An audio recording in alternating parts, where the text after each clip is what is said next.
Today on Notsam Wrestling, coming off of Fastlane, Cody Rhodes has gold, and technically Jade Cargill has made her WWE debut. Will CM Punk be joining Jade soon? My wild speculation maybe becomes a spoiler again. And NXT is doing the unthinkable as competition with Dynamite goes head-to-head once more. This is Not Sam Wrestling. Oh my God, welcome to Not Sam Wrestling. And we've got to, for yeet. Okay, yeet.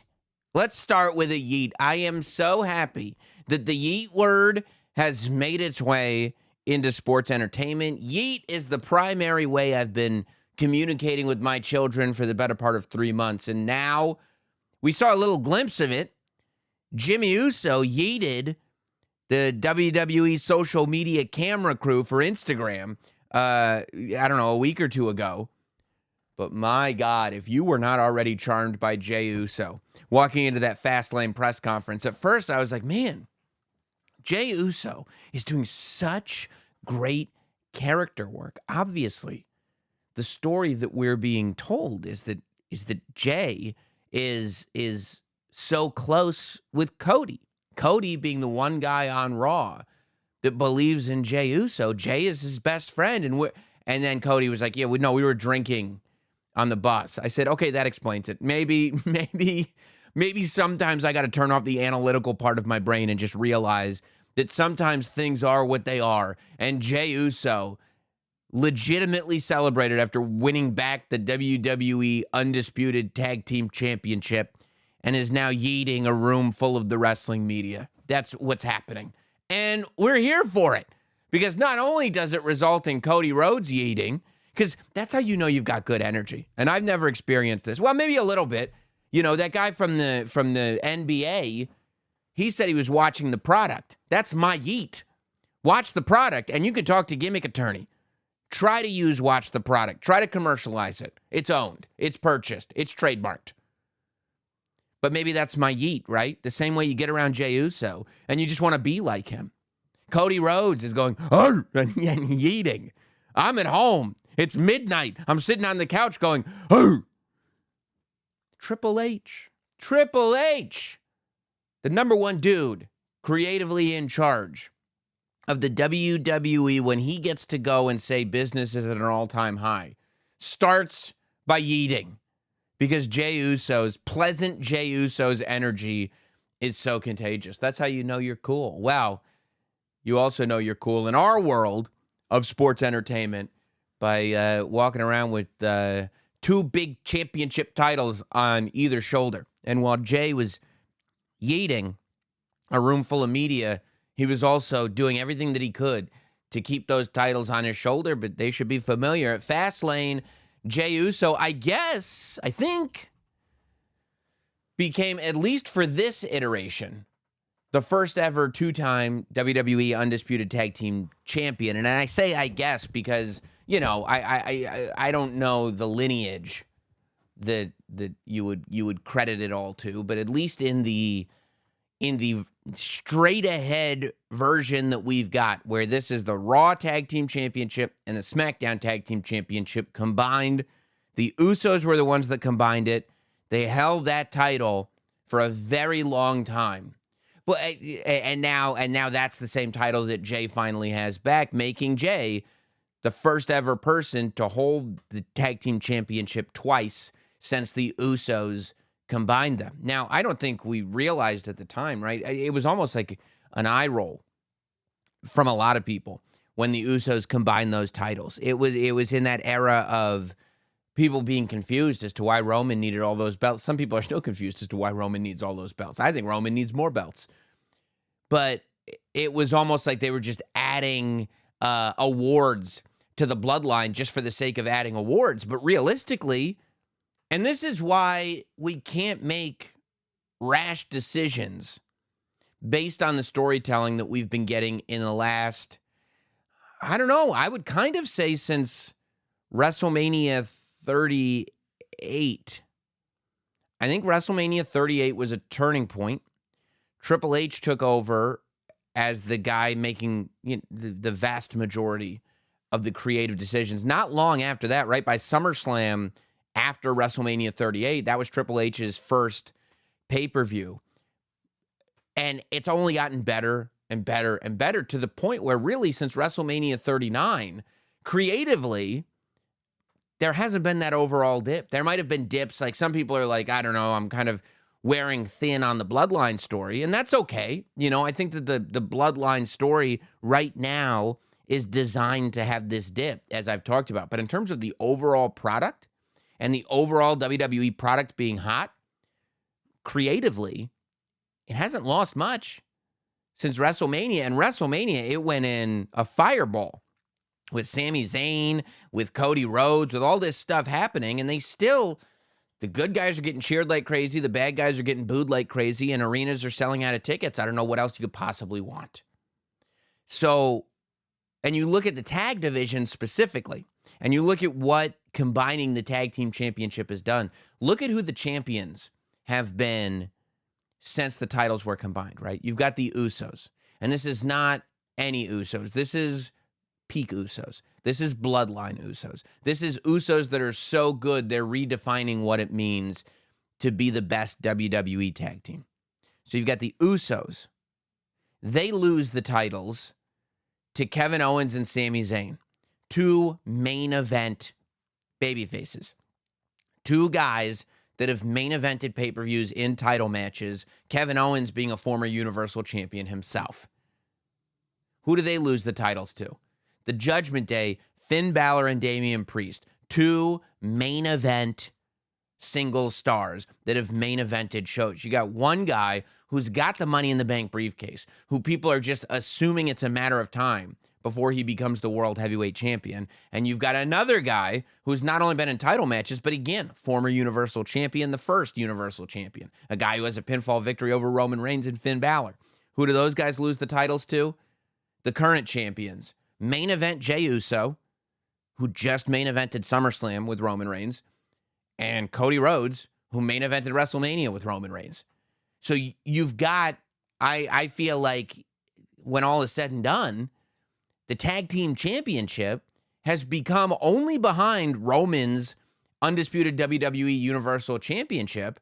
I would argue the tag team championship is the second most coveted championship in WWE. When you look at the level of people that have had it, and you look at the fact that there, aside from this one brief period where you had the Judgment Day, and it's so, what's great about this era in terms of storytelling is that everything makes sense, but we're not reinventing the wheel at all.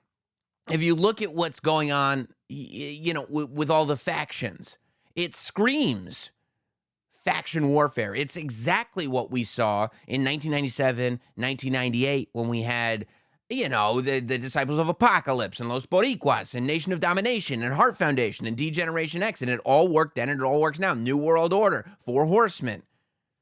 All worked then, all works now. When you go, well, it was a shock that the Judgment Day lost the tag team championship. And yes, I think that it's a device to get Priest to the world title.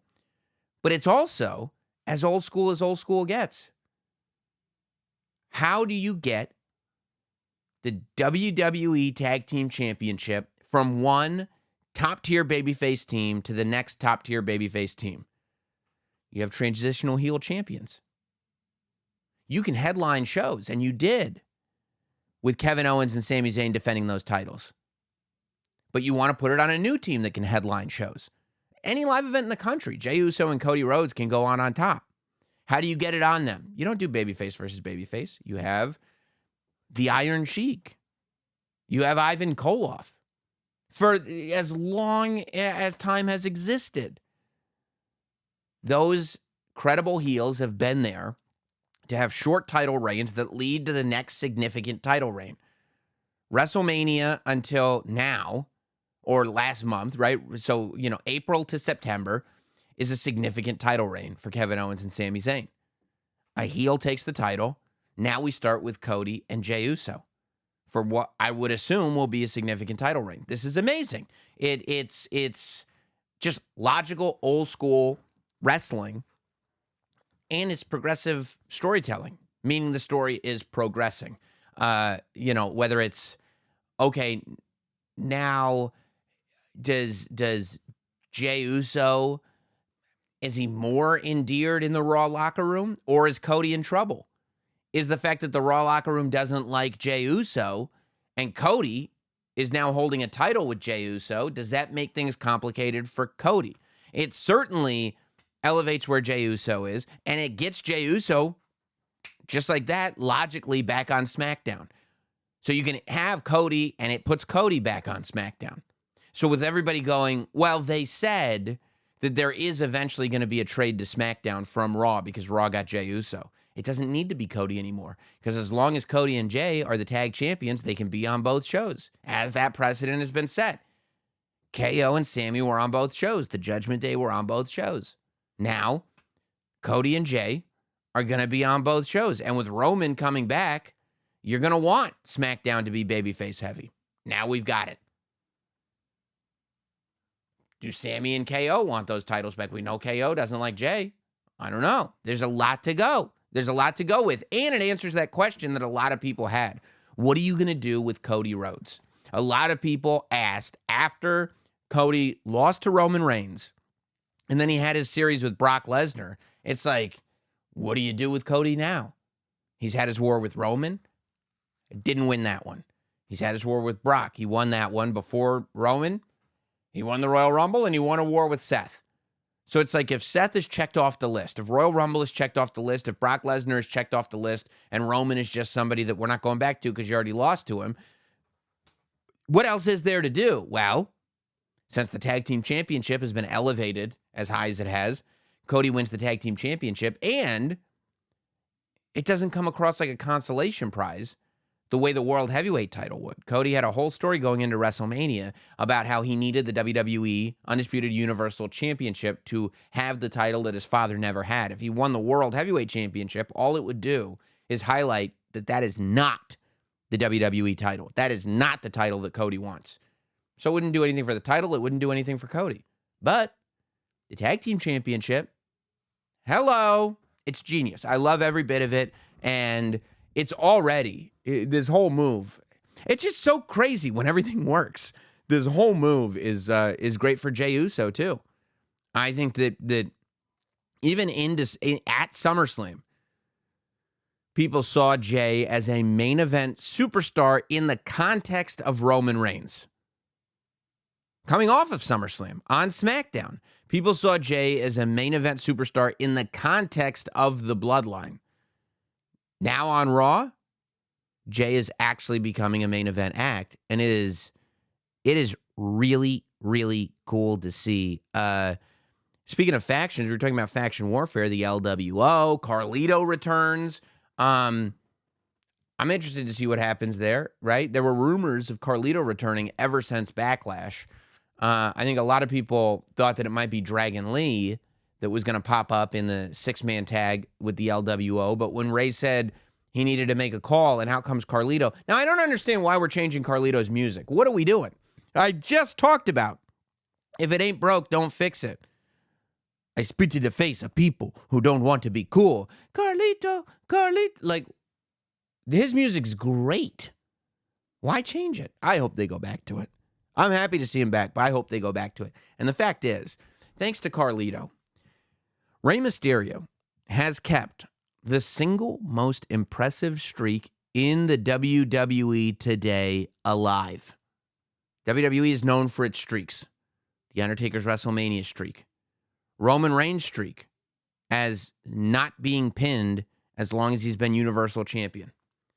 Both of those streaks are over. Tatanka's undefeated streak. Ludwig Borga ended that one in a hurry. That one's over. You know what streak isn't over? The streak that, to me, is just as, if not more impressive than any of those, because it hasn't been broken. Rey Mysterio's streak of winning sponsored matches. You put a sponsor logo, people go like this. Isn't it a little much to have a big sponsor logo all the way around the ring? No, two reasons. Number one, cash. Number two, creative. Rey Mysterio is undefeated in sponsored matches, and I hope that Michael Cole brings this to the forefront. He's unbeatable. when there's a logo plastered on the side of the ring. Nobody can stop him. WrestleMania, arguably, in hindsight, the best match of both nights. Rey Mysterio versus Dominic Mysterio. Rey Mysterio is able to beat Dirty Dom, and not many people can beat Dirty Dom. That's why he's got a title. How did Rey beat Dirty Dom? Because the ring was bright blue, and there was a giant piece of Cinnamon Toast Crunch dancing as he came to the ring. It was a Cinnamon Toast Crunch match a month ago, I wanted to say. How does he beat Austin Theory? Austin Theory, to borrow Leo Rush's catchphrase, a 23, 24-year-old piece of gold. Austin Theory with all the potential in the world, coming off of a victory over John Cena at WrestleMania. How does Rey Mysterio beat Austin Theory? Easy. Cinnamon Toast Crunch is plastered all over the ring. Everywhere you look, you're looking for something crunchy, sweet, and cinnamony. But there it is. Last night, or 2 nights, whatever it was. Fastlane. You've got the LWO as just 2 members in there against Dawkins, one of the most underrated performers in the entire WWE. Love Dawkins. Montez Ford, a guy that people look at as a potential future main eventer. And Bobby Lashley, a former world champion, legit ass kicker, legend of 2 different eras. With the numbers down, thank goodness Carlito came out, but realistically, how did Rey Mysterio pull this off? Easy. Pizza Hut boxes all over the ring. Xavier Woods delivering pizzas to Michael Cole and Corey Graves. Sponsored match. Nobody beats Rey Mysterio Jr. or Rey Mysterio in general in a sponsored match. So congratulations to Rey Mysterio for keeping the streak alive and understanding that if you've got some outside resources being put into a match, that spells a W for Rey Mysterio. I think LA Knight had an incredible night. So it's interesting. There was a time when somebody organically got over before the company was really ready to put somebody over, or even if they weren't planning on making them a huge star, that you would watch, and it would be really inorganic and frustrating. Because as you were watching, if you had an educated eye, or you just watch the product on a regular basis, as is rule number 1, you could tell that they were working against getting them over, that they were doing things to kind of be like, okay, guys, stop cheering this superstar so much. We'd like you to cheer that superstar. In this new era, it really seems like they're responding to it. And they're going, like for LA Knight specifically, for LA Knight, the way I've observed it is WWE is going, okay, all right. If you're going to cheer for this guy, we're going to go step by step. And we're going to make sure that step by step, it's all working.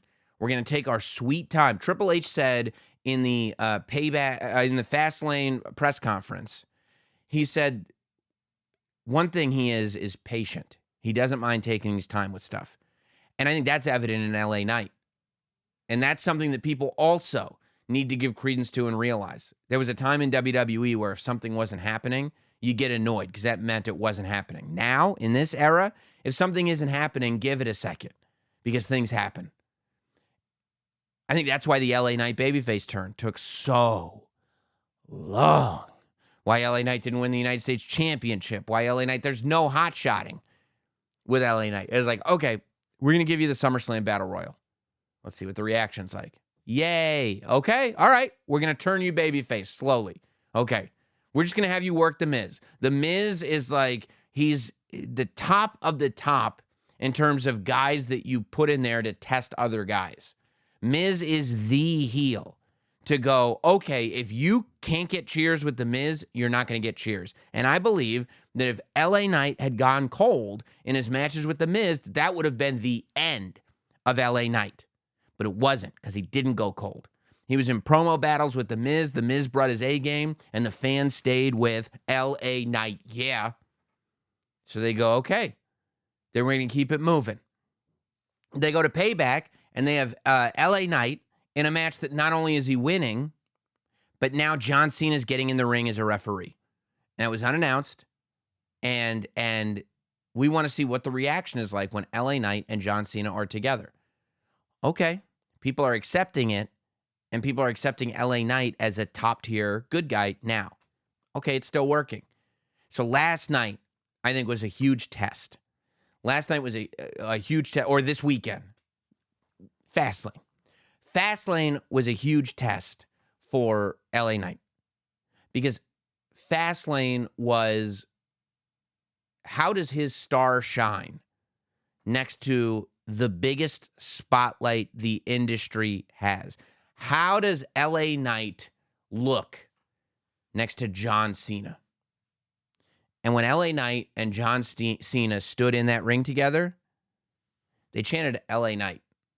And LA Knight did something real subtle at the end of that match. After they beat Solo and Jimmy, which I think was absolutely the way to go.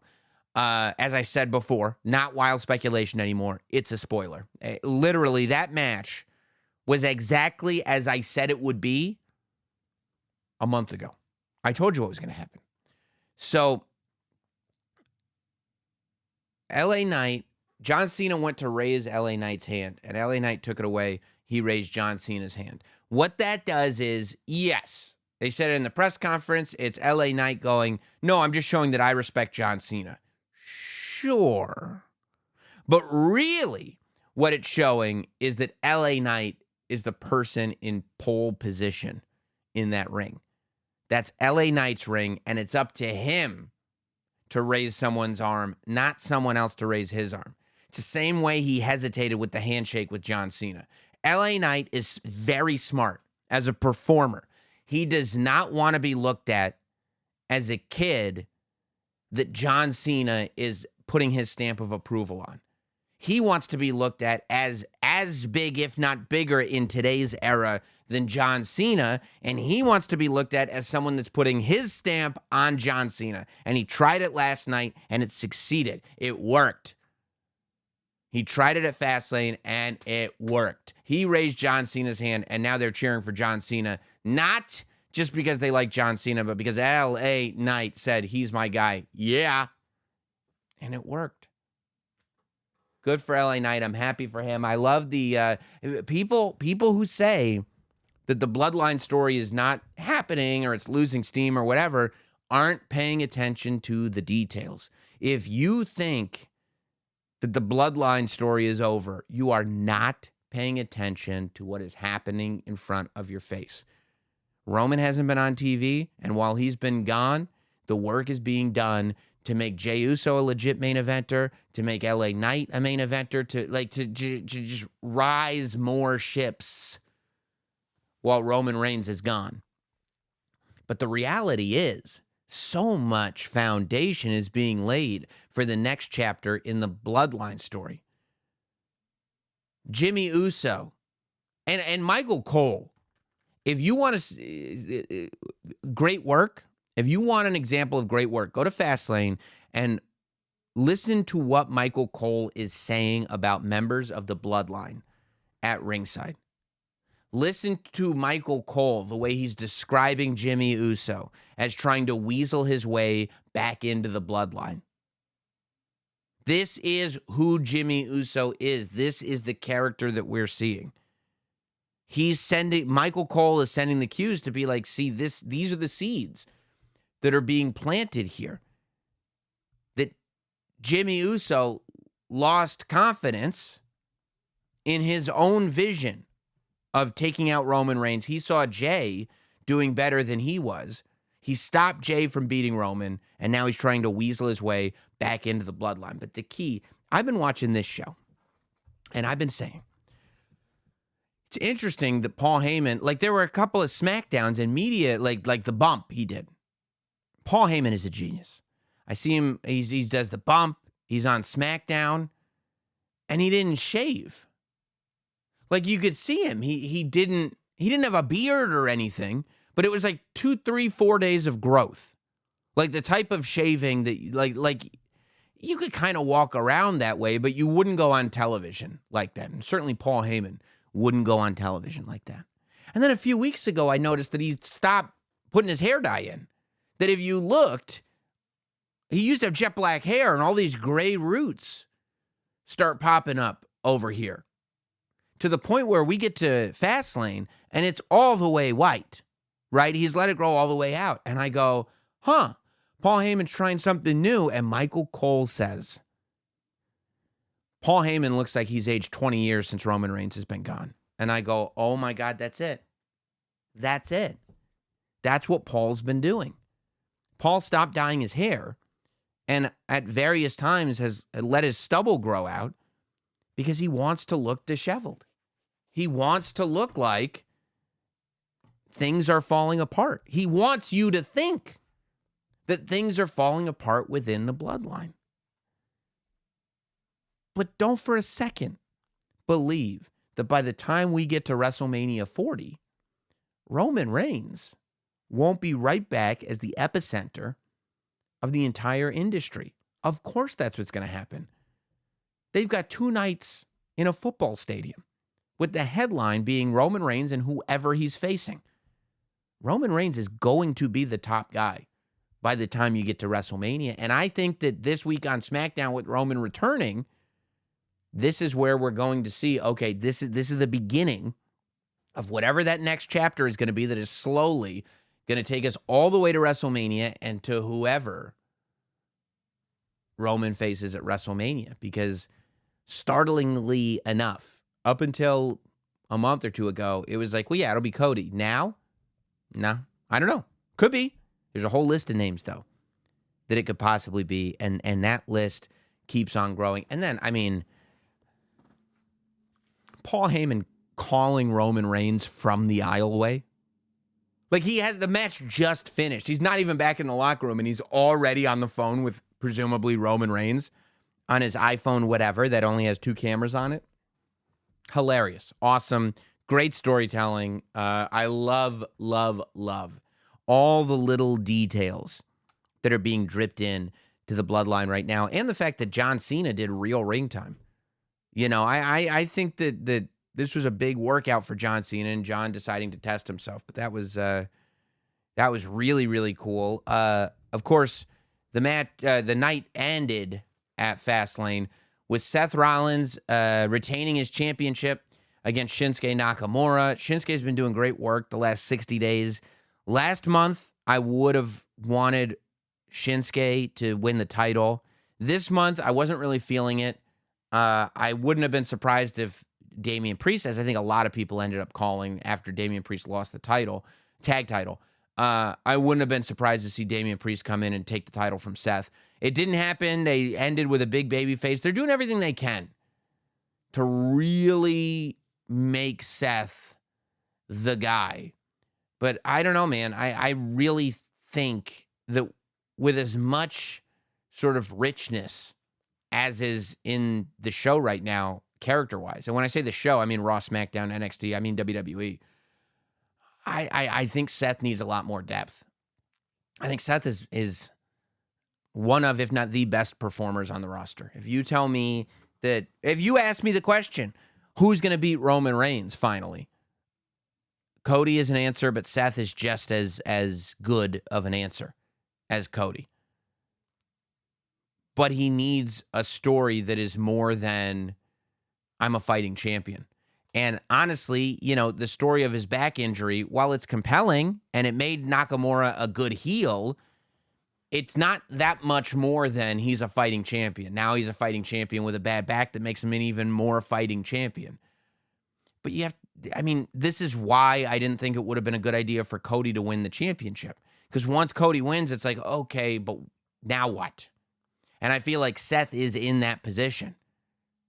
Like, from the beginning of the World Heavyweight title tournament, it was like Seth's like, I'm going to win the title to be the fighting champion. And people were like, yeah, I guess he will. And then he did. And it's like, okay, so he is fighting a lot. That is true. We are getting a lot of title matches. But if I were going to have one of the titles on WWE television be passed around more, it would be the World Heavyweight title. Multiple champions will give that title an identity. And right now, it was a title that was kind of just created out of the blue. Seth won it, and that's the story of the title, and that's the story of Seth. And hopefully, I think things are going to go a long way eventually when Damian Priest cashes in. I think there are plenty of people you could build a story out with Seth. So hopefully that happens because I'd like to see it. You know, I'd like to, because Seth is so good. But also, I get it, being patient with it. The idea that, well, we've told you he's got a bad back. You know it's coming. You know at some point the back is going to be too much for him. And when it does, that'll be the big payoff. And the payoff is surely coming. We got a little bit of payoff on the pre-show. Jade Cargill showing up. Now, I had no idea. I guess it makes sense the way she travels. Jade Cargill, when she's just driving or when she's just going to shows, she doesn't wear pants. She dresses like an alien with no pants on. She wears antennas and everything. She had the most elaborate ring gear for somebody that was not going to the ring that I've ever seen in my life. However, she looked like a star. She looked like a big-time star. And it's interesting. I kind of feel like the story that you're going to have to tell with Jade is the fact that she is getting such preferential treatment above everyone else, right? What's the flip side of the fact that she's being made to look like a superstar? The fact that everybody else had to work their ass off and Triple H is rolling out the red carpet for her. I think that you kind of have to tell that story in reverse. You kind of have to allow that to focus on the people that are scratched and clawed and don't get to walk out of a car in full gear just to watch the show backstage and have Triple H like fawning over her and have Michael Cole fawning over her. And have, I think there's a lot of cool stuff you could do, but it was a moment, man. It was a moment. You already saw it. To see Jade Cargill walk onto screen, to see her embraced by Triple H, it was awesome. And I can't wait to see how it plays out. But clearly, as I said 2 weeks ago, this isn't a situation where she's going to be on NXT and eventually work her way up to the main roster. As I said 2 weeks ago, I think the move to make with Jade Cargill is to get her tuned up as quickly as possible because you want her in a high-profile match at WrestleMania. You want Jade Cargill's first great match to be at WrestleMania 40 against one of the champions. Or not even a champion. Doesn't even have to be a title match. You could just have it be the Becky versus Jade, Charlotte versus Jade, the first massive Jade Cargill match and the first great Jade Cargill match in WWE should happen at WrestleMania 40. And I hope it does. Now, there's a lot of questions about what's going to happen at WrestleMania 40 because this week in CM Punk, you thought the segment was going to die, didn't you? You keep going. Well, that's going to be the last This Week in CM Punk. That's going to be the last This Week in CM Punk. This Week in CM Punk is a Notsam Wrestling Forever segment. How long are you going to do This Week in CM Punk for? Forever. Forever. Forever. There will never not be a This Week in CM Punk. This guy's not even on TV. Getting fired, and he's still giving us This Week in CM Punk because This Week in CM Punk talks are being had between CM Punk and World Wrestling Entertainment. Yes, according to the wrestling journos of the world, they have said this, and the internet has gone wild with it. Now, while speculation is a must, we must watch the product. We must speculate wildly. We mustn't fantasy book Randy Orton. 3 simple rules to abide by here at Notsam Wrestling. And this one kicks right in with speculate wildly. Now, this is all we got, right? In the Wrestling Observer newsletter, okay, Dave Meltzer stated that Punk intends to return to WWE, and they are in talks. Despite this, Meltzer made clear the sources within WWE have told him no deal has been completed at this time, which is amazing because I'm sure a WWE source, if a deal had been completed, would tell Dave Meltzer, no, we actually have a deal in place. No, why would they waste that through ESPN? Why would they ever do anything like they did with Jade Cargill? No, they would just tell Dave Meltzer, no, we did a deal. I forgot to, oh no, deal's done. But there wasn't a big wave of, no, this isn't happening coming after that statement, which is huge. And it's also logical. It's very logical that this would happen. You then had Nick Hausman follow up the report saying that he heard from a WWE source that a Punk return at Survivor Series would be a safe bet. I mean, again, all you have to do is read it. I could tell you that. What do you mean a source at WWE? It could be the source at WWE, might as well be Sam Roberts, who has been on some pre-shows. If you just do math, and let's say he's got a 3-month non-compete after his AEW firing. He got fired in August, September, October, November. Where is Survivor Series? Chicago. When? November. Safe bet it'll be at Survivor Series. That's literally all that went into that statement there. So, again, wild speculation, and that's it. Let's not pretend it's anything besides that. Because a WWE source could be, I know a lot of WWE sources. If they told me, hey, here's what's really going on, I'd be like, you don't know what you're talking about. You work there. You get a paycheck from there. I know you don't know what you're talking about. Have you ever seen, have you ever witnessed the way any company works? No matter what company do you work for? In the company that you work for, and maybe you are that guy, there are people that collect a paycheck from that company that have no idea how the company works. Why would they tell you? All that said, this isn't to discredit those reports either. Because no big wave of this isn't happening has come out. It does all make sense. CM Punk did go to that Raw and was backstage a few months back before he returned to AEW, saying hello to people. He was spotted in the parking lot. He's been posting comic book panels on his Instagram stories to try to get everybody all excited about it. I mean, it's all very, very possible. And if I were going to put money on it, I would put money on it, but I would have put money on it well before. The idea of CM Punk returning to WWE, to me, only makes sense. It's history repeating itself again and again and again, the same way that I just said. This faction warfare stuff with all the factions being intertwined is the same thing we're hearing about, wow, if CM Punk were to return, this was reported by Fightful, if CM Punk were to return, there are many top talent that are opposed to him returning, but it is a possibility. They're saying, well, he would have to apologize to certain talent, but it is a possibility. This is the exact same thing, word for word, bar for bar, that they said when Hall, Nash, and Hogan were returning to the WWE in the early 2000s. The WWE was doing really well, people were getting over, and the locker room was at a good place. They did not want Hall, Nash, and Hogan in that locker room disrupting things. However, the powers that be realized it would be good for business. Ultimately, the NWO was not good for business. Not because they were disruptive in the locker room, but because if the NWO is here to take over things and they're booked to lose matches immediately, they're not even a minute threat to anything. It makes no sense. The reason the NWO got over in WCW is because they beat everybody. That was the secret to WCW's booking. How did they get the NWO over? They had them beat everybody. How'd they get Goldberg over? They had him beat everybody.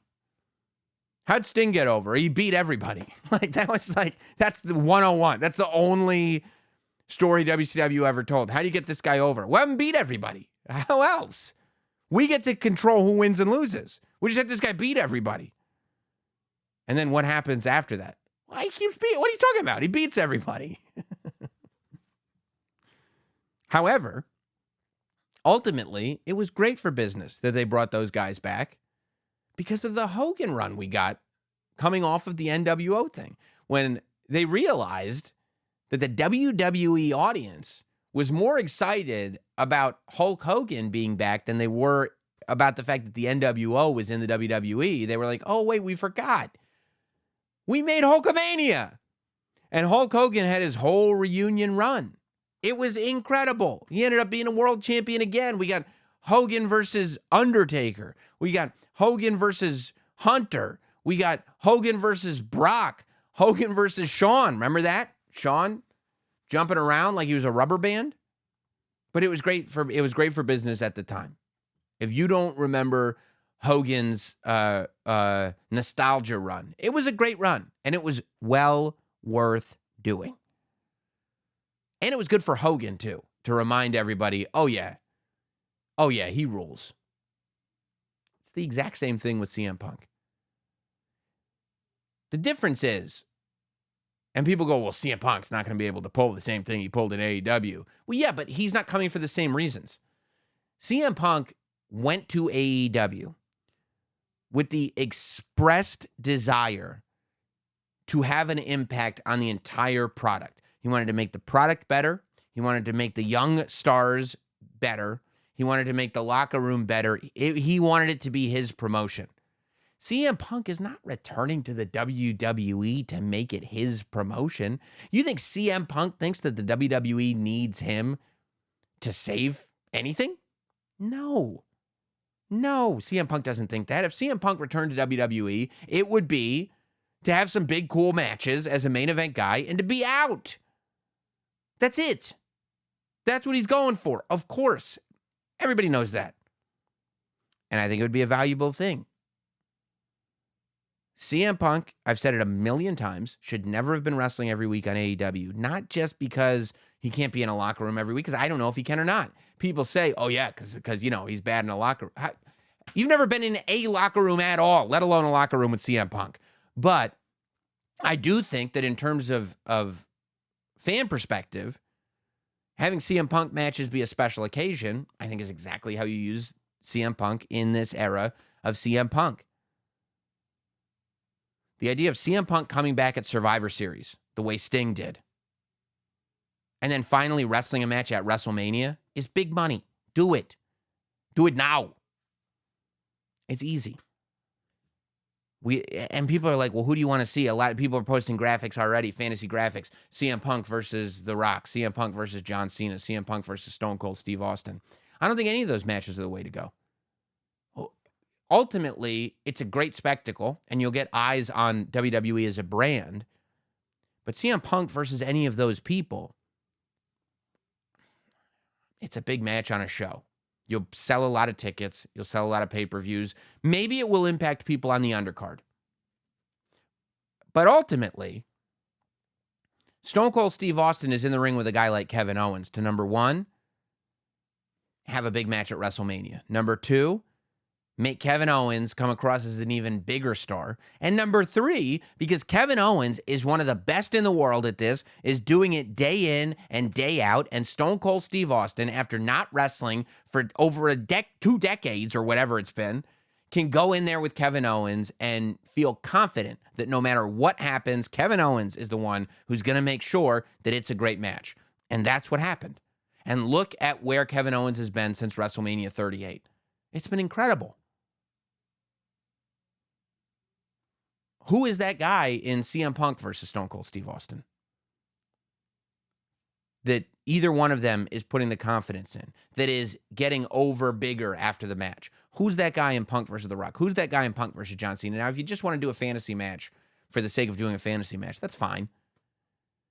But for the sake of making everything better for it happening, which should be why we're doing things, this is where you go. 3 matches. I want to see 3 matches. There are 3 CM Punk matches that I want to see, and then my appetite will be satiated. I want to see CM Punk versus Roman Reigns. I want to see CM Punk versus Cody Rhodes. And I want to see CM Punk versus Seth Rollins. And after that, put him in the Hall of Fame. Whatever you want to do. Have him come out here, have him come out there, sell some action figures, sell some t-shirts. Bob's your uncle. We're good to go. But those 3 are all money matches. And who knows? Depending on where LA Knight is, maybe a CM Punk LA Knight match is very, very beneficial for all parties involved. Maybe CM Punk versus Jey Uso. I'm not saying you can do 3 matches and that's all you can do, but right now, as we sit here speaking, those are the 3 matches that I want to see. Roman Reigns, because it's Roman Reigns. He's the top of the industry, and he's beaten Brock Lesnar. He's beaten John Cena. Besides The Rock, what legend can come back to credibly challenge Roman Reigns that will make his legacy even larger? CM Punk would be that guy. CM Punk has history. CM Punk went on Colt Cabana's podcast after he left the WWE and did that whole thing. Make Roman look strong. Make Roman look strong. It's become a meme. Everybody's heard it. He said that he was, when he was interacting with Roman Reigns, when Roman was a part of the Shield, they kept bothering him to make sure that Roman looked strong. Well, now CM Punk is back, and he could say, nobody's there to make sure that I make you look strong. And Roman Reigns will say, don't worry, Phil. You're the one who's going to make me look strong. You've got that covered. Whether you want to or not, I'm going to look strong. Cody Rhodes, because there's history there. Because Cody Rhodes' last AEW segment, which I asked him about when he was on this show, Cody that is, was all about the fact that CM Punk gets all this credit for the pipe bomb. But at the end of the day, CM Punk talked about it and Cody lived it. CM Punk talked about all the things that he wanted to do and all the change that he wanted to make. Cody Rhodes didn't talk about it. Cody Rhodes did it. And that promo was never answered for because Cody Rhodes left AEW like 2 weeks after he cut that promo. Maybe it's time for CM Punk to come bring Cody a receipt for that last promo. And Seth Rollins, Seth Rollins has been fairly outspoken with his feelings of CM Punk. He called him a cancer in January. He said he didn't want him in the WWE locker room. He said, stay far, far away. Well, let's see what that history is all about. Let's have it play out in the ring. Those are the matches that I want to see with CM Punk coming back to WWE. Who knows? Maybe CM Punk will come back to WWE even sooner, specifically on NXT. The head-to-head war that we're about to experience between AEW and NXT is so absurd. This is why, and I know tribalism is fine. Toxic tribalism is a little much. When you believe in your core that one is better than the other, I hate this one, I love this one. If you feel slighted, personally slighted, if you feel like Edge did you a disservice or Jade Cargill did you a personal disservice, then you're probably in way too deep and you need to gain perspective. But if you are team this and that means you're not team that, that's fine. I have no problem with that. That's to be expected when there's competition. But realistically speaking, like if you're a football fan, 49ers and the Cowboys, they're both doing great this season. When they face off, you're rooting for one team over the other. But in your heart of hearts, you know that when both teams are good, it makes that game way better. 49ers and the Cowboys, they don't get along, right? But if one of them sucks and one of them's really good, it's always fun to watch a blowout. But it's not like, yeah, this is what it's all about. A blowout is not, yeah, this is what it's all about. When it's both great teams, that's when the victory is going to feel sweet. That's when it's like, you got to watch this game. That's what we've got with competition. That's what we've got with WWE and AEW both existing. And there's no better evidence. I thought it was great when we were I'm a big fan of talent going back and forth. I love the idea of Edge leaving WWE and going to AEW. And people at the press conference asking Triple H, how'd you let Edge go? Triple H go, Edge decided to go. Edge telling his story. Jade Cargill leaving AEW, going to WWE. I love that.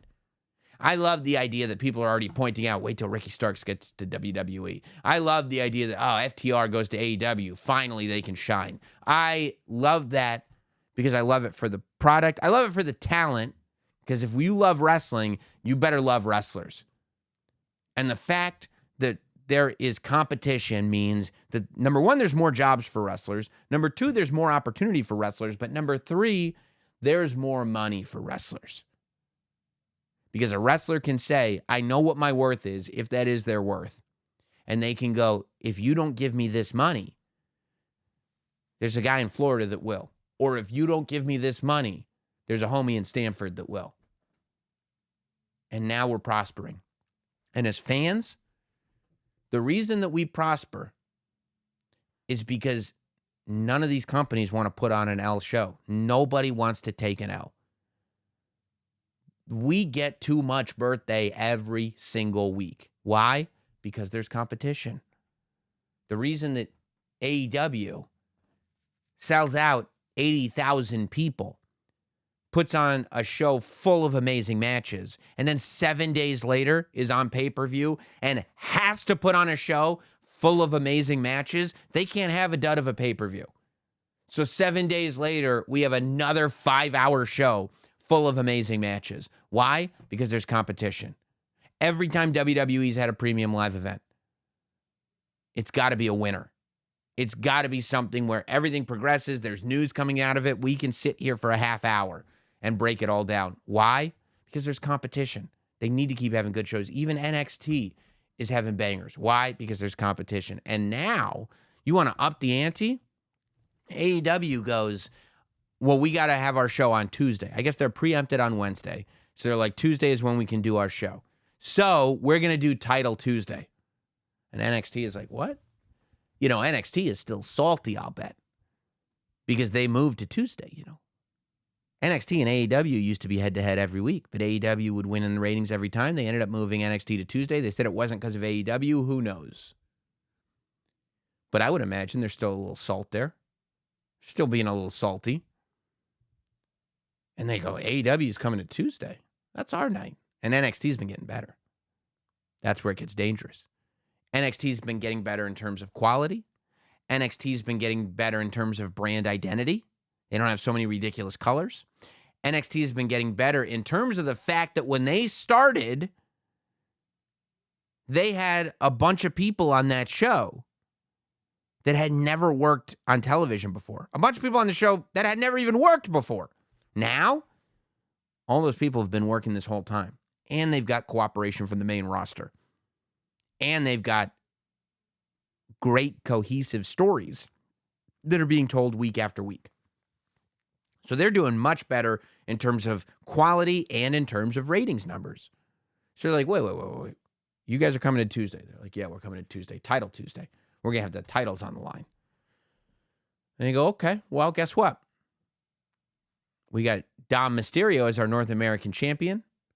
And we got Becky Lynch as our NXT Women's champion. So I think in terms of titles, we should be good. Let's go, baby. The battle is on. And then Edge shows up. Adam Copeland shows up at the pay-per-view.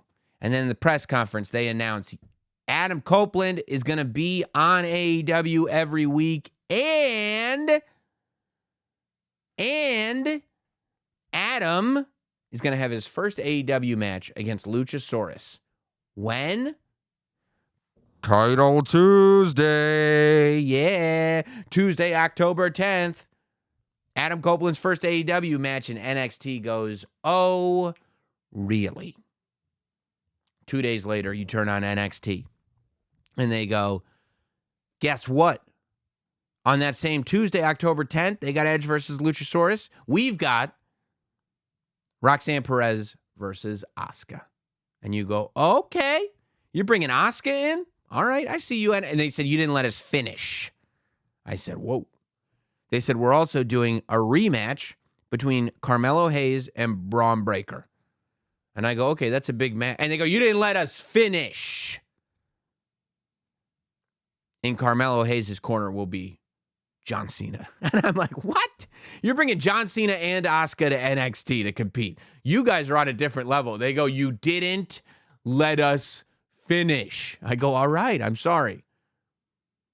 Next week, Cody Rhodes has a big announcement to make on NXT. I go, you're bringing Cody Rhodes, John Cena, and Asuka to NXT to compete with AEW and Adam Copeland's first match in AEW, it's starting to feel like you're trying to run up the scoreboard. And they go, you didn't let us finish. I go, okay.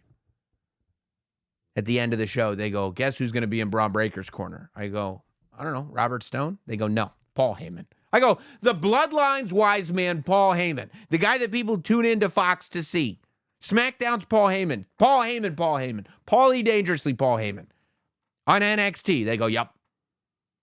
So we've got, aside from everybody who's already on NXT, Asuka Wrestling, John Cena, Carmelo Hayes versus Braun Breaker, Cody Rhodes, and Paul Heyman. And I'm like, this is absurd. This is absurd. AEW goes, whew, okay. Well, we got good matches, you know. We've got Adam Copeland versus Luchasaurus. That's going to be a big deal. Bryan Danielson versus Swerve, which tells you a couple things. Number one, a Bryan Danielson match is going to be a banger. But number two, how confident they are in Swerve. That's a big deal. We've got Chris Jericho versus Powerhouse Hobbs. Hobbs joining the Callis family last week. Now he faces Chris Jericho. Big deal. Real good look for Hobbs. Chris Jericho match. That's a big deal. And they say we're going to do Phoenix versus Jon Moxley. Mox is coming back. He got injured in that match with Phoenix. He lost the title. He gets the opportunity to get his international title back. We can assume he'll win it back from Phoenix. So that's a big look. Jon Moxley winning a title on television. Okay. All right. So with all those matches, okay, now you are competing with Asuka and Braun Breaker and Carmelo and John Cena and Cody Rhodes and Paul Heyman, and NXT goes, but you didn't let us finish. I go, what? Wait till the end of the commercial, Sam. I go, okay, I'll wait till the end of the commercial. Gong! That's the Undertaker's music. You're bringing the Undertaker to NXT? This isn't even fair anymore. The Undertaker, without being said, rumored to be coming to NXT. Cody Rhodes and Triple H, both at the Fastlane press conference, referenced the fact that there was some interesting music at the end of that NXT promo, basically saying, yeah, he's coming, because there's no way that it's a bait and switch in this era of WWE. I don't believe that that's true. I don't believe they would put that gong at the end of that promo and have The Undertaker not be there. I think The Undertaker is going to be on NXT. I think that this Tuesday, the Tuesday Night Wars, is going to be unbelievable. It's going to be incredible. I mean, if you're WWE, if you're NXT, you'd headline with Carmelo versus Braun Breaker, right? That's going to be your main event. Maybe you open with the Cody Rhodes announcement. Maybe you do Asuka versus Roxanne Perez, going from 9 p.m. going into the 9 p.m. hour, going from 8:50 to 9:10, and then you have The Undertaker somewhere in the second hour. I don't know, man. Because if you're AEW, I say Phoenix versus Mox is your opener, right? That's a safe bet. I think people are going to look at that and go, Mox is probably going to win the title. So you put Mox versus Phoenix as your opener because people are going to want to watch it because they're going to want to see Jon Moxley win a championship. And it's a good way to start a show. And then I think you end with Edge versus Luchasaurus. I'm sorry, Adam Copeland versus Luchasaurus. And then in the middle of that, and then, probably Bryan versus Swerve is your going into the second hour match. That's probably how I would program those two shows. I think NXT is going to win in the ratings for a few reasons. Number one, that's not AEW's regular time slot. And number two, they've got Undertaker, Asuka, John Cena, Cody Rhodes, Paul Heyman, and everybody who's always on NXT. And who knows what else. You know damn well they've got surprises up their sleeve. You know damn well that they've been waiting for a long time to do this. They're going to send a message loud and clear. They're showing up to a knife fight with an atomic bomb. And they're going, never do this. This is what I believe WWE is doing. They're looking at AEW and going, don't ever do this again. Never go head-to-head with us. Now, it's a risk. It is a calculated risk. Because if AEW does win in the ratings, and these are great matches that they've got on the show, Adam Copeland wrestling for the first time in AEW is a big draw. Mox winning a title is a big draw. Are those things hot enough to compete with all that? It's tough. But if AEW were to win the ratings, because, I mean, AEW is in the better position here, right?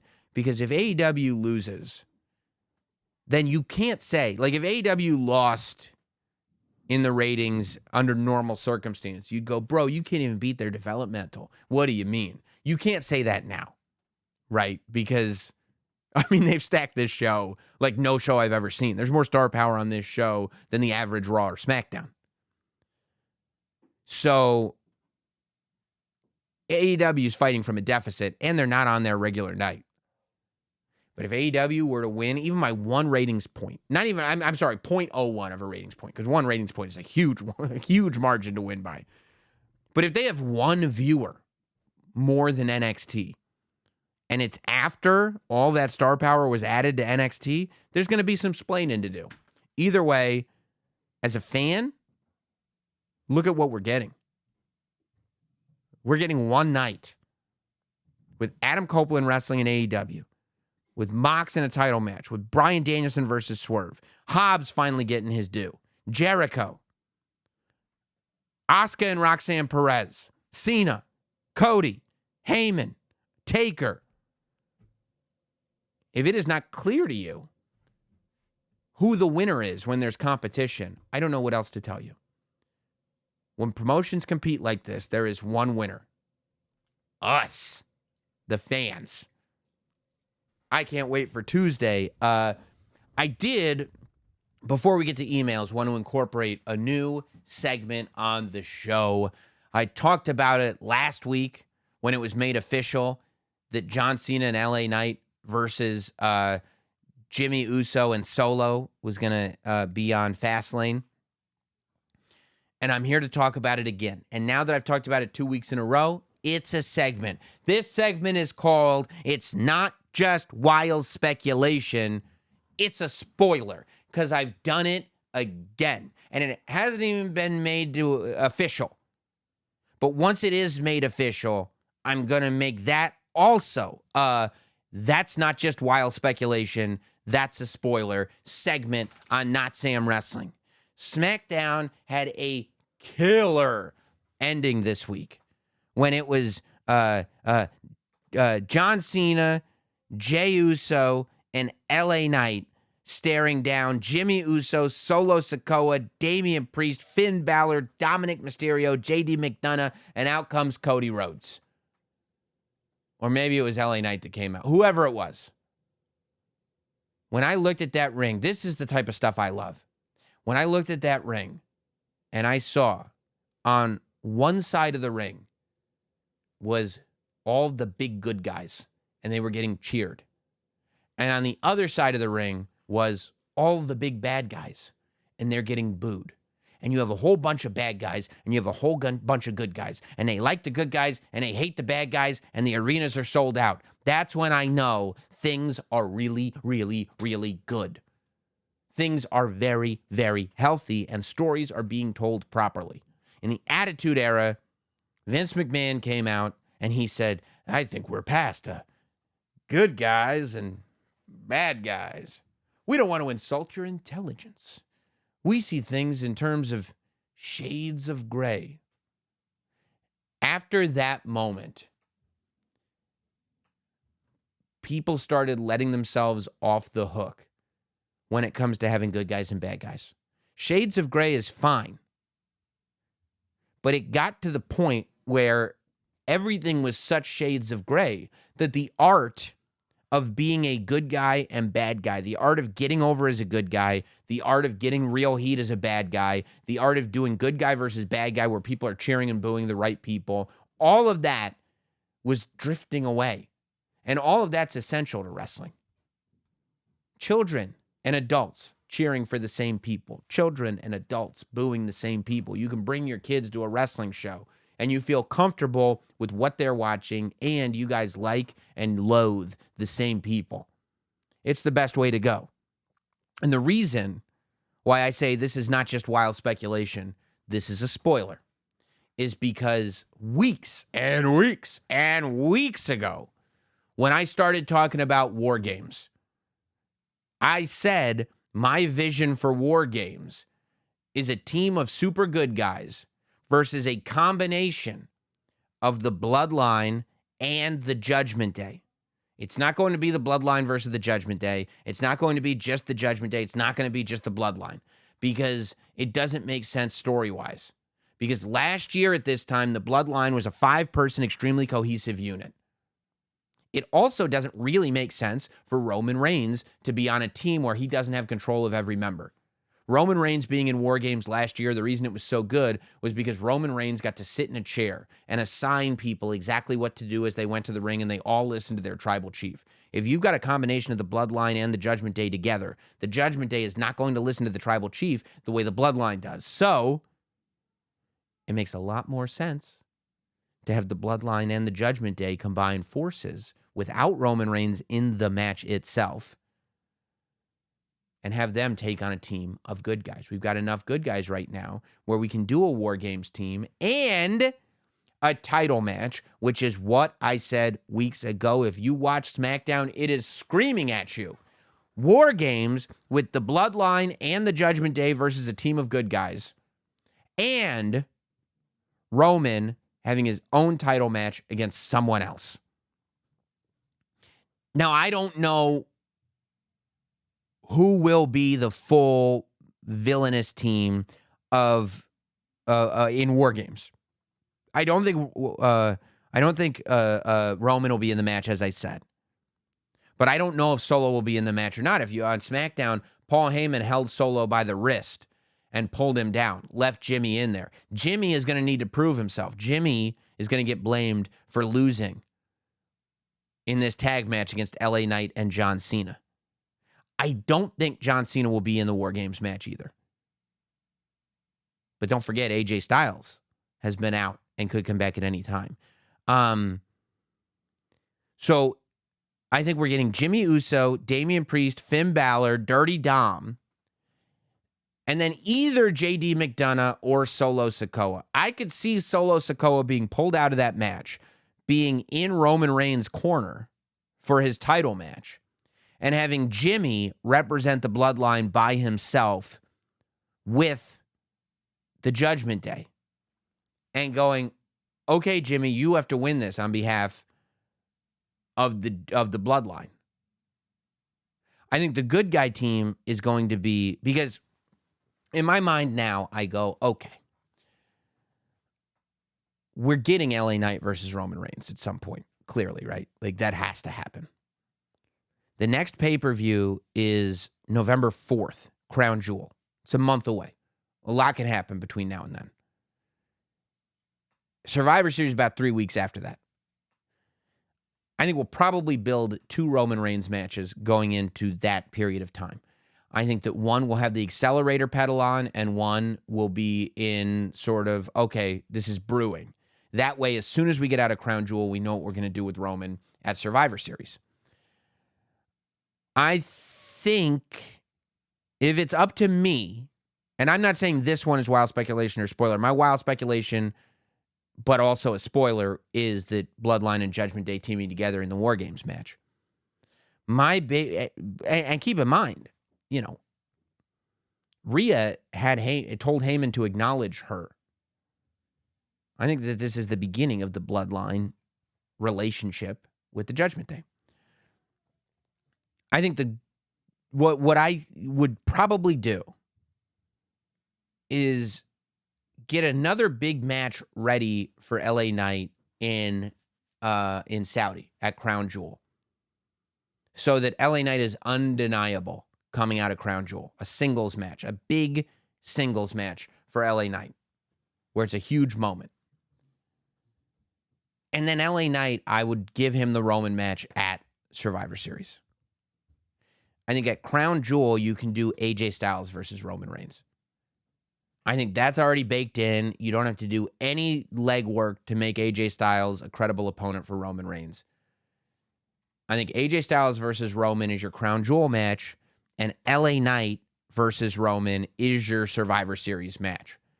And you make people believe this is the beginning. This is how we start the road. Because I don't think anybody's going to believe that AJ Styles is going to beat Roman Reigns, whether you do it at Survivor Series or Crown Jewel.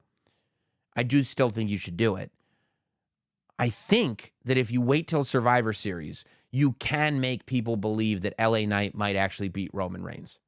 You can at least create a scenario where LA Knight is the next in line, where it's like, it's Sami Zayn, it's Cody Rhodes, and then it's LA Knight of people that it's like, why didn't you just do it? To an extent, Jey Uso, but Sami Zayn and Cody Rhodes are really the ones where it's like, come on, dude. And Drew McIntyre. I think you can add LA Knight to the mix if you wait until Survivor Series. And assuming Roman Reigns versus LA Knight is your Survivor Series main event, I think your babyface team at War Games is AJ Styles, Jey Uso, Cody Rhodes, Sami Zayn, and Kevin Owens.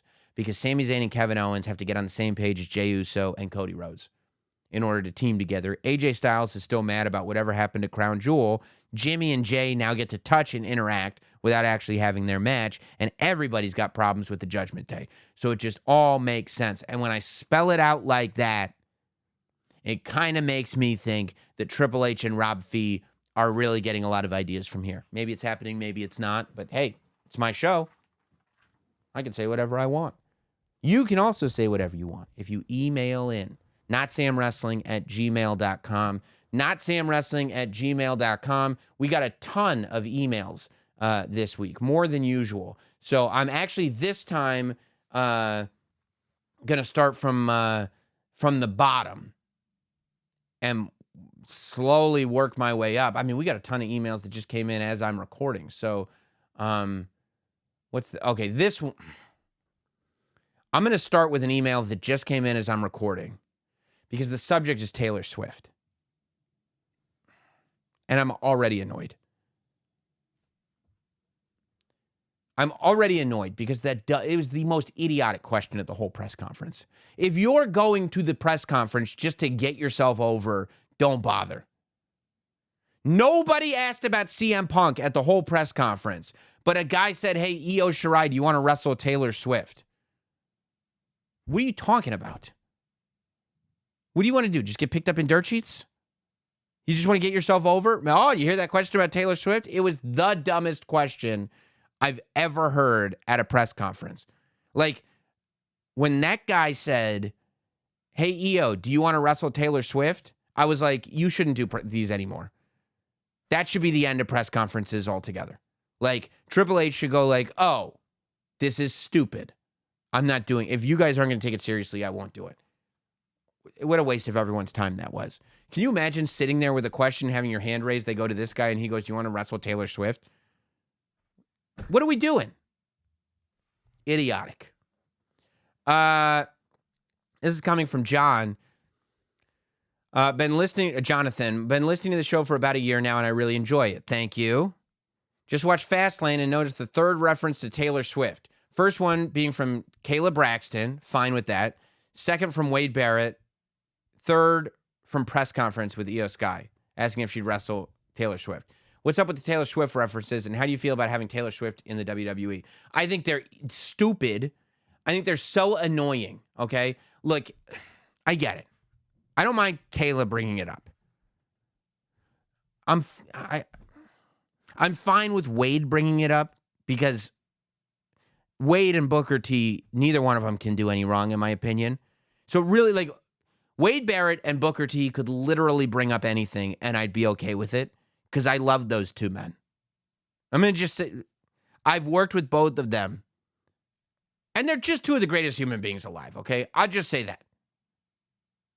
But anybody else, and I love Peter Rosenberg too, and I would have been annoyed if he had done it because he's not Wade Barrett or Booker T, but he didn't do it because he knows what he's doing up there. He's designed to have a microphone in front of his face. That guy at the press conference ain't built for it. So look, I think the reason everybody's bringing it up is because it's clicks, right? The same reason why the NFL put Taylor Swift over every single thing that they did. They added her to her Twitter profile. It's annoying at this point. It's been a week of it. It's because anytime you bring up Taylor Swift or can somehow work her into your thing, people pay attention to it because she's the topic du jour. You have to know like the most minimal amount about pop culture. And it's still the reference of like, oh yeah, look, here's a pop culture reference. Oh, you know about Taylor Swift? Oh, wow, how'd you find out about that? It's stupid. And honestly, I wish you hadn't emailed in because references to that singer, and God bless her, I listen to her music. They have no place on this podcast. I take pride in the fact that this is a wrestling podcast. I don't sit here and go, well, it's a wrestling podcast, but we talk about everything. We don't talk about everything. We only talk about wrestling. If you want to listen to a podcast that talks about wrestling and then also whatever else is on our mind, do it. We'll never do it here. This podcast is only about wrestling. And as far as I'm concerned, Taylor Swift doesn't exist within the confines of Notsam Wrestling. Why? Because she's not in any wrestling promotion. If she's wrestling at WrestleMania, we'll have an opinion about her. But I do a lot of other shows where we talk about Taylor Swift. It's enough. She has no place here. Michael writes in the mind of the great Sam Roberts, I can speak for that. Which AEW talent would be best suited for WWE, and why is it Will Hobbs? Will Hobbs, Ricky Starks, ironically, well, I don't know. Ricky Starks, Will Hobbs for sure. Swerve, I feel like AEW is the place for Swerve to become undeniable and then come back to WWE. Wardlow. I would say Wardlow and Hobbs, both. And it's not just because they're big. Although Wardlow being the one big guy. I mean, Hobbs is the giveaway. Yeah. I mean, I 100% agree with you, Michael. It's Hobbs. Hobbs is like my guy. If I could have one draft pick from AEW, it would have been Jade Cargill. Now it's Will Hobbs. Yeah, it's Hobbs. I don't even need to go deeper. I wanted to go deeper because you said Hobbs. Kyle, if you could make an Ultimate Edition figure of any WWE superstar, who would it be and what attire? I go with Gunther. Thanks. I like detail in my Ultimates. You know what? I'd love an Ultimate Nails with a soft goods jumpsuit. That's what I would love. Ultimate Nails. One facial scan has the spit all over his mouth. Ultimate Nails would be my pick. I'm trying to get through emails quick because I spent so much time on the last one. Adam says it's 11:14 p.m. on a Sunday. Why am I? It's too long. Sorry, Adam. Nope. Another one from Adam. You're not getting in here. Joe, first-time emailer, put on your thinking cap. Okay, I like a first-time emailer, Joe. Joe, I always enjoy your content. Thank you. Without dismissing the following idea, explaining your opinion why Roman versus Rock with Roman going over at WrestleMania would make more business sense than Roman versus Cody with Cody winning. Cody could win at SummerSlam. I don't think the event matters as much as winning the title itself. Because if it's Roman versus Rock at WrestleMania, you have more eyes on it, period. The Rock is the biggest star in Hollywood. If he is wrestling in the main event of WrestleMania, it is a match that wrestling fans watch because The Rock is one of the biggest wrestling stars of all time. It is a match that people outside of wrestling watch. It is a stadium match. Not that Cody Rhodes versus Roman isn't, but to us inside the wrestling bubble that watch WWE every single week, that watch the product, of course, Cody versus Roman would be awesome. Cody winning would be awesome. But the idea that you don't understand why Rock versus Roman with Roman winning wouldn't be massive is bonkers to me. And the reason it makes sense for business is because it would make Roman that much bigger. Roman beating The Rock makes Roman bigger. There aren't that many guys that Roman could beat now that would make him even bigger.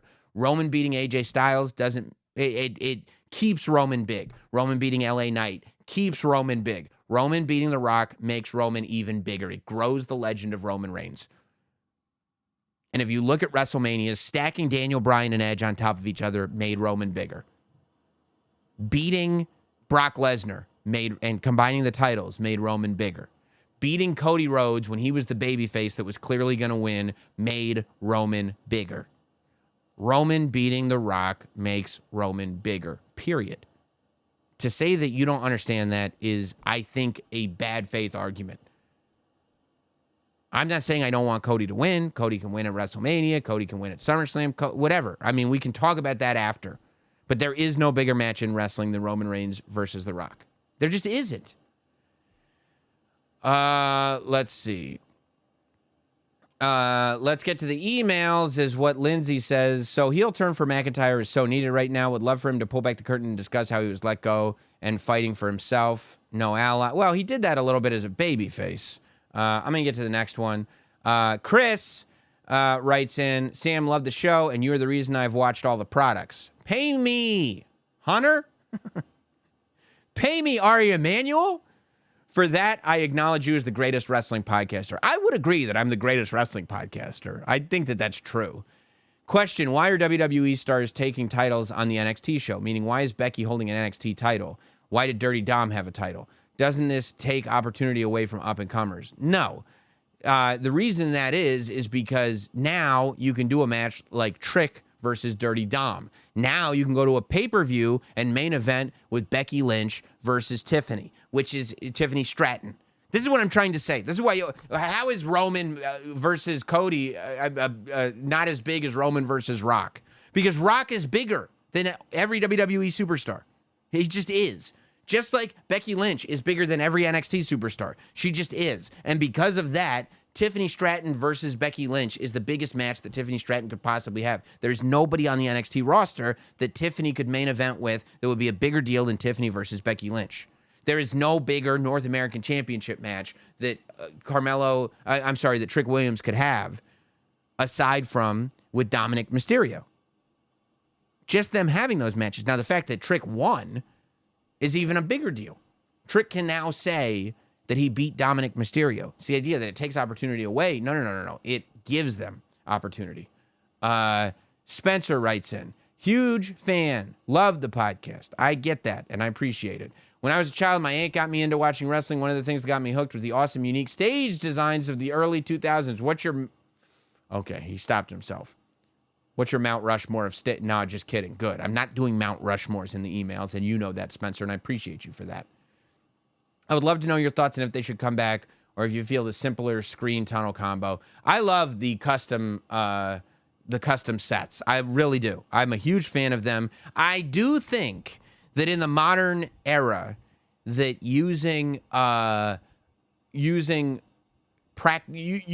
physical sets would be akin to when movies use practical effects. Like, there's something warm, fuzzy, and nostalgic about it, but it does feel, the tangibility almost feels like it's from a bygone era. You know, it'd be hard to design a physical set that is as impressive as just massive HD screens.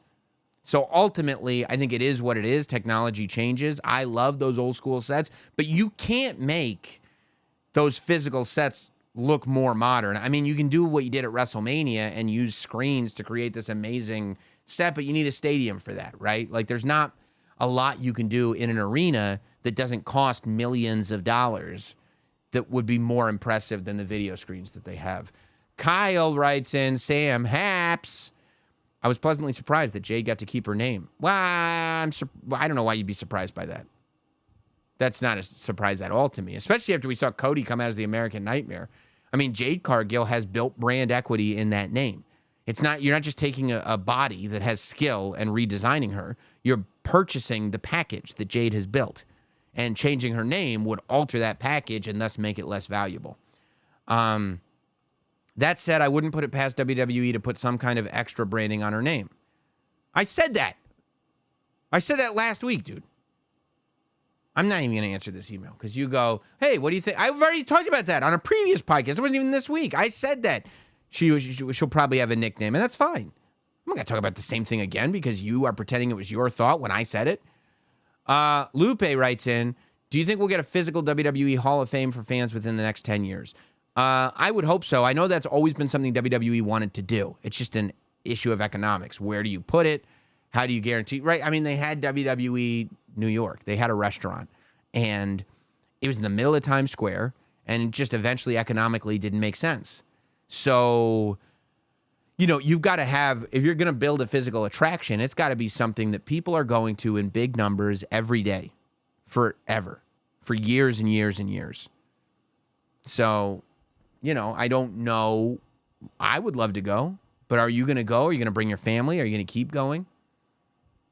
I would imagine if we ever got one, it would be a good opportunity for WWE to do WWE legends to do appearances all throughout the year. Yeah, but you got to have more than that, At Disney World, Mickey Mouse does appearances, but there's also a ton of stuff to do besides the appearances. Rob says, after they likely turn Carmelo heel again to feud with Trick, what do you think about giving him a true heavy to make up for his lack of size once he gets to the main roster? I don't know. I think giving Carmelo gets over on his ability, and I think giving Carmelo a heavy takes away from the fact that Carmelo's not a weaselly heel. He's a different type of heel, so I probably wouldn't support that. Especially because he is smaller than a lot of guys, so that would only accentuate the negative. Matt says, I agree with your assessment that No Mercy was the best NXT premium live event all year so far. I said in years, more than that. My question is, where do you feel that Cora Jade and Roxanne Perez could fit into the current NXT? Well, I mean, I think part of NXT right now is that just because you're the best doesn't mean you're in the main event all the time. Because you can't keep the best in the main event all the time because you never know when they're going to get called up. So I think that treading water in NXT is kind of par for the course and kind of something that has to happen. I think, yeah, it's good to have a title run. But like Braun Breaker, for example, since losing the title, I mean, the heel run is cool, but he's not working main events anymore, nor should he. Because at some point, and who knows when, he'll be called up. So I think that that's just part of it. William says, I'll never not start an email by thanking you for this podcast. It's incredible. I appreciate you, man. I really do appreciate that. My wife, Katz, and myself are rewatching the entirety of the Attitude Era. The rewatch has me thinking. Since it's spooky season, I was curious what your top 5, I don't like top 5, that's a way of sneaking in a Mount Rushmore, in terms of Halloween spooky episodes of Raw, Nitro. I don't know, dude. That's a ridiculous question. You're rewatching it, okay? I can't just be like, oh, Halloween 1998 was a great. I'm not thinking in those terms. I mean, probably the Halloween episode where John Cena dressed up as Vanilla Ice is the most important one because he gave us the Doctor of Thugonomics eventually. Rob writes in, the future of Jey Uso. What do you think about Jey Uso being the number 1 entrant in the Royal Rumble, lasting all the way to the Final Four with the crowd being fully behind him just for Jimmy Uso to come back and cost him the match? Yeah, I mean, we'll see if we're there. If people actually want him to win the Royal Rumble, if they don't think he's really going to win the Royal Rumble, then I don't think that makes any sense. I mean, yeah, it may. Oh, now we got to see Jey versus Jimmy. We already have to see that. And if you don't realistically think that it's Jey's time to go to the main event of WrestleMania and win it, then that finish does not have the impact that you think it does. Question for the pod. This is from Brendan. Sorry, Brendan. What current talent's Hall of Fame speech are you looking forward to the most? For me, it's The Miz. Current talent that I think they're Hall of Fame, Becky Lynch. Because I think she's hilarious. Becky Lynch I think will be great. I'm going to do one more. Let's see. I'm going to go, okay. Matt. I'm going to go back towards the top now. There's a ton in the middle that I didn't get to, and I'm sorry. If you really think they're worth asking and I didn't answer them, keep writing them in. At some point, I'll get to them. Matt says, loved Cody and Jey having fun at the post-Fastlane press conference, but overall, I think that PLE press conferences in general could use a shot in the arm, particularly one on the journalist side. We're on the same page, buddy. Let's say management offered you the reins to run all premium live event press conferences as you see fit. Which wrestling journalists, commentators, content creators would you want to bring on board to add a little spice? Oh, I am being an entitled millennial who should just be happy with the way things are. Oh, or am I be? No, okay. No, I think that's a fun question. Let's see. I think I think I put Brian Alvarez in there. I put Wade Keller in there. it's like you want to have people asking questions that are not like fans just happy to be there, but are also not just like troublemakers just asking questions for trouble's sake, right? So I think Brian Alvarez, I think Wade Keller, I think Busted Open needs some representation in there. So whoever it is, LaGreca, and Jim Cornette. Jim Cornette. Oh, if I could get Jim Cornette in those premium live event press conferences, there's your answer, Matt. Jim Cornette is who I would put in the premium live event press conference. If I could send a representative for myself just because I wanted to see how it went, Jim Cornette should be in the press conferences. Yes, he wouldn't ask anything about Taylor Swift. Jim Cornette is the answer to that question. All those names, I mean, yeah, probably Brian Alvarez, Wade Keller, and Jim Cornette would be my top three. That is how you get an entertaining press conference, and that is how you get some good questions asked. You guys asked some good questions in the email. Keep them coming. If you're listening to this podcast on Apple, make sure you're subscribed and you leave a rating and a review. If you're listening on Spotify, make sure you're subscribed and you leave a rating. And if you're watching on YouTube, make sure you subscribe to the channel here, Notsam Wrestling. Make sure you hit like on this video. Leave something in the comments, and we will be back next week. We'll also absolutely have a bonus episode this week at some point. Definitely we'll have an interview episode. We may also have a Tuesday Night War related episode. A lot to be excited about. A lot's coming. I appreciate you guys, and I'll see you before next week on the Not Sam Wrestling YouTube channel very, very soon. Thanks a lot.